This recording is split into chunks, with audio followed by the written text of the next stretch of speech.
Usually when we head into these WWE pay-per-views with very, very low expectations, the WWE ends up pulling you in and ends up giving you a really, really good pay-per-view.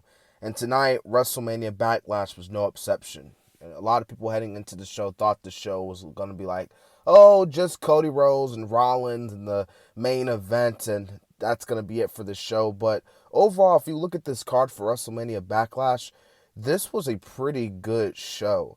And speaking of one of those two big matchups, or I'd say probably maybe three, we kick things off with a WrestleMania rematch. Cody Rhodes defeating and taking on Seth freaking Rollins. And oh my goodness, folks, what an opener this was.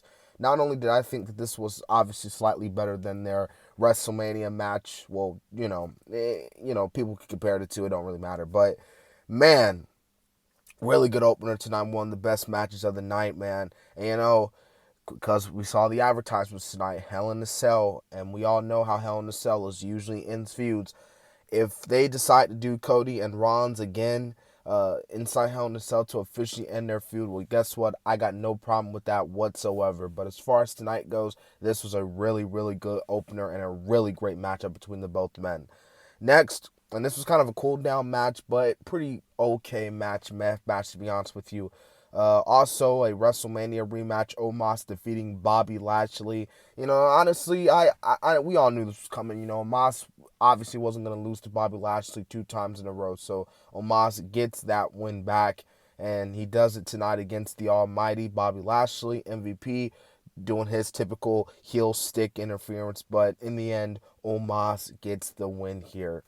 All right, so the next match, and this was a really good match here, man. Edge defeating AJ Styles by technical submission, but as you see in the picture, the big caveat at this was Damian Priest was banned by ringside. Now he still comes out.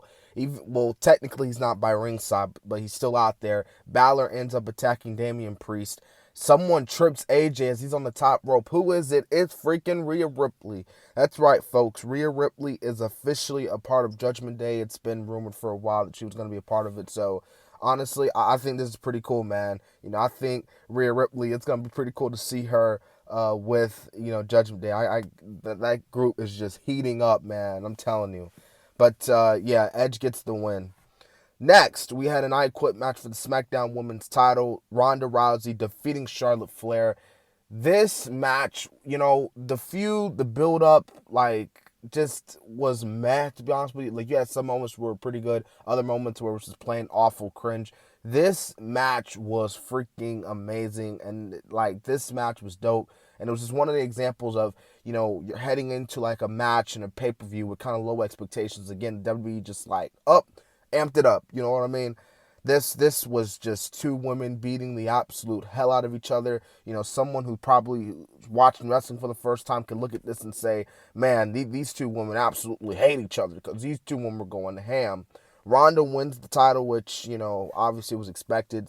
But I think Ronda should have a pretty good reign, man. I think her and Charlotte are probably going to go at it again at Hell in a Cell. Probably inside Hell in a Cell, so that should be good as well. But, yeah, man, Ronda wins. She gets the title, so cool. Yeah, we had this next match, Madcap Moss, Happy Corbin. This was the cool down match. No offense to these two men. But, obviously they're not going to be able to live up or, carry over what was Ronda Rousey and Charlotte Flair, or even live up to that expectation. So Madcap Moss defeats Happy Corbin. Obviously, there. Hopefully, man, this can lead Madcap Moss as a babyface, man. I think he could, like I said, be a solid champ there on SmackDown. The main event, man, Drew McIntyre, RK Bro, and the Bloodline. Yeah, this is a really good 6-man tag team match, man. This was really good. Again, this is one of the matches that we were all like, yeah, this could be really good heading into the show. So I'm not surprised with the result, or the ending whatsoever. I do believe they're still going to do the title unification match. Obviously, I don't know down the line. Kind of the same path, the same road with Roman and Drew.